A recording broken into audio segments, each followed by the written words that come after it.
अध्यात्म ज्ञान और अनुभव ज्ञान, अर्थात विद्वान पढ़े लिखे लोग, अपर लोग साधक और अनुभवी, दोनों में से कोई भी या दोनों ही।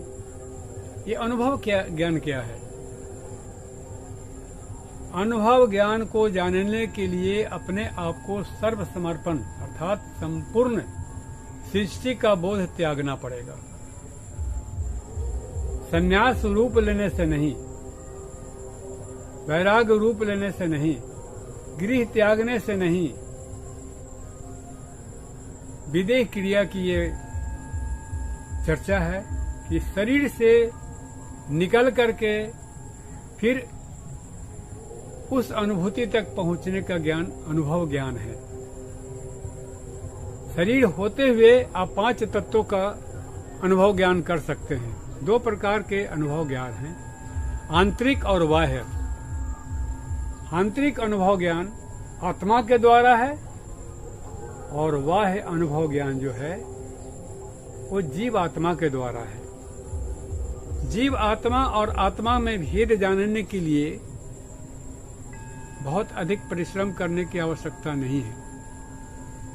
जीव आत्मा बाह्य पदार्थों का अनुभव ज्ञान कैसे करता है? जैसे कि वायु चला और शरीर में स्पर्श हुआ, वो जीव उसको अपने अंदर पहुंचा दिया, ये ठंडा या ये गर्म वायु है।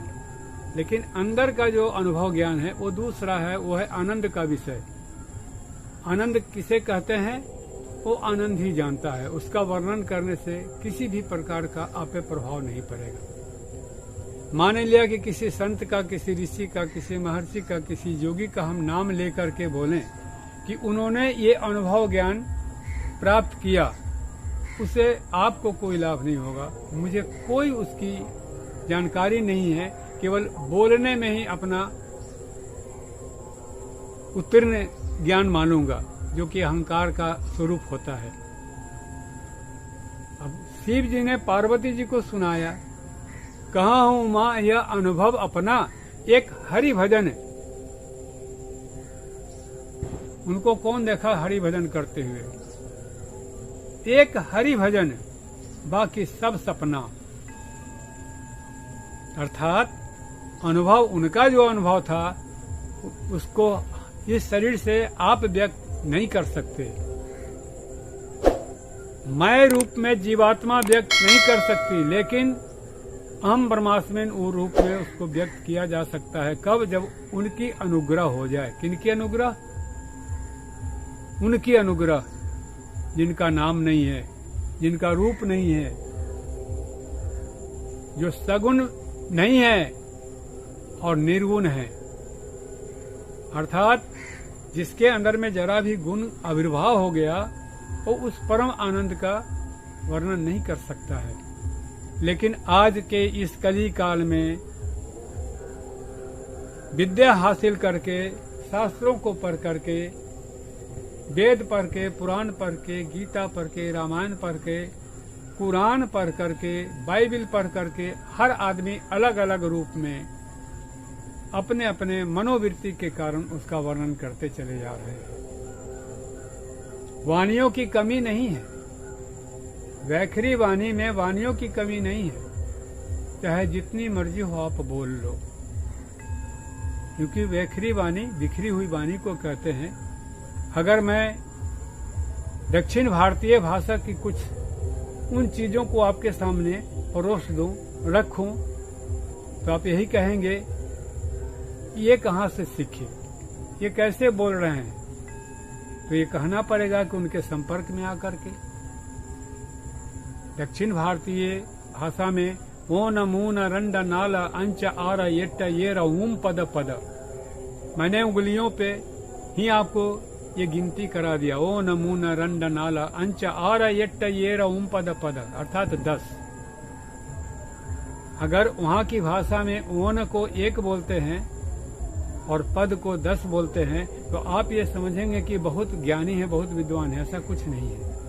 जो परमात्मिक विषय है उसको जानने की जिज्ञासा आप में होनी चाहिए।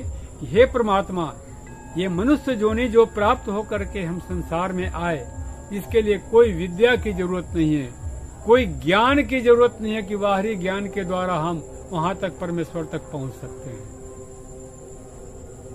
तो क्या है कि अपने स्वात्म ज्ञान से आविर्भाव होकर के स्वात्म ज्ञान जब ऊर्जान्वित होते हैं तो इसकी 7 सीढ़ी है, उसे पार करना पड़ता है। उस ज्ञान की सीढ़ी को पार करने के बाद में अष्टम अवस्था है, जिसका नाम है तुरिया अतीत। लेकिन 7 अवस्था कौन सा है, इसका वर्णन मैं पहले भी कर चुका हूं और आज भी आपके सामने प्रस्तुत कर रहा हूं कि शुभ इच्छा, शुभ विचार, तनु मानसा, असंशक्ति, सत्वापत्ति, पदार्थ भावनी और तुरिया, ये 7 चक्र शरीर के अंदर में है। 7 को पार करने के बाद में अष्टम चक्र को भी पार करना पड़ता है। अष्टम चक्र को पार जब तक नहीं करेंगे तब तक आप परमेश्वर से आपका कोई संबंध नहीं बन सकता है। फिर आपको आवागमन, लोक भोग, ये अवश्य लिखा है। आप अगर आज नहीं मान रहे हैं मानव कि 84 लाख जोनी है, इसे साक्ष्य प्रमाण देने के लिए आज आपके सामने मैं कुछ शब्दों को रखूंगा, और वे है कि इस शरीर की, जो मनुष्य शरीर की बनावट है, जन्म से लेकर के मृत्यु काल तक, चाहे धरती पे जहां भी किसी भी देश में आए हों, उनका 3.5 हाथ का ये शरीर होता है। और 3.5 हाथ का मतलब है 84 अंगुल, क्योंकि एक बित्ता में 12 अंगुल होता है और एक हाथ में 2 बित्ते होते हैं, तो 12 सत्ते 84। इस 84 अंगुल के शरीर से परे जाकर के हम भंवर गुफा में पहुंचते हैं, जो कि वायु लेवल से ऊपर ले जा करके और अग्नि तत्व में प्रवेश कराते हैं, जिसे संत रूप में, ब्रह्म रूप में संत कबीर ने भी कहा है कि कहो कहाँ लौ जाए। इस शरीर की जो ज्योति है वो कहाँ जाएगी? लौ अर्थात ज्योति। जिस तरह से आप कैंडल जलाते हैं, मोमबत्ती जलाते हैं, दीपक जलाते हैं, तो उसमें उसकी लौ जो है कुछ दूरी पे आकर के और वहां तक प्रकाशित करती है, परंतु उस लौ के ऊपर में फिर उसका वो ज्वलनशील पदार्थ का जो कालिक है, धुआं है, वो विराजमान होता है। वो आपको आच्छादित करके रखता है। शब्द बिना श्रुति आन्हड़ी, शब्द बिना श्रुति, श्रुति कहते वेद को, वो भी अंधा है, क्योंकि उसमें शब्द नहीं है, मंत्र है। शब्द बिना श्रुति आंधरी। लेकिन मैंने लोगों को शांत करने के लिए कुछ ऐसा चीज पेश किया है और कर रहा हूँ कि समझ बिना श्रुति आंधड़ी। अगर समझ में नहीं आए तो वेद को कोई भी अंधा कह सकता है, लेकिन वो परमात्मिक विषय है, वो परमात्मा का विषय है कि शब्द बिना श्रुति आंधड़ी, कहो कहाँ लो जाए। द्वार न पावे शब्द का, पुनि पुनि भटका खाए।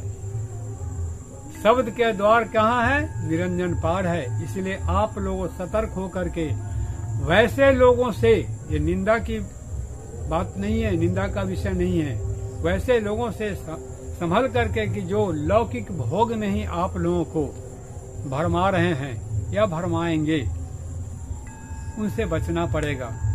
इसके लिए आपको बाहर से निकल करके, बाहर से सिमट करके, बाहर से निकल करके और बाहर और बाहर और बाहर और बाहर हो करके परम लोक तक के जाना पड़ेगा। लेकिन कब? ये तब संभव है जबकि आपके अंदर में स्वयं को पहचान सके कि मैं कौन हूँ। तो आपको पता चलेगा कि मैं भी वही ईश्वर हूँ, उसका अंश नहीं हूँ, जो पूर्ण है। पूर्ण वेवावशिष्यते, वो अंत में भी पूर्ण है और हमारे शरीर में भी पूर्ण है। इसके लिए आपको योग विद्या में आना ही पड़ेगा। बिना योग का किसी भी प्रकार से आप परमात्मा को न जान सकते हैं, न सच्चिदानंद घन का आप अपने हृदय में हृदयंगम कर सकते हैं। धन्यवाद। ओम।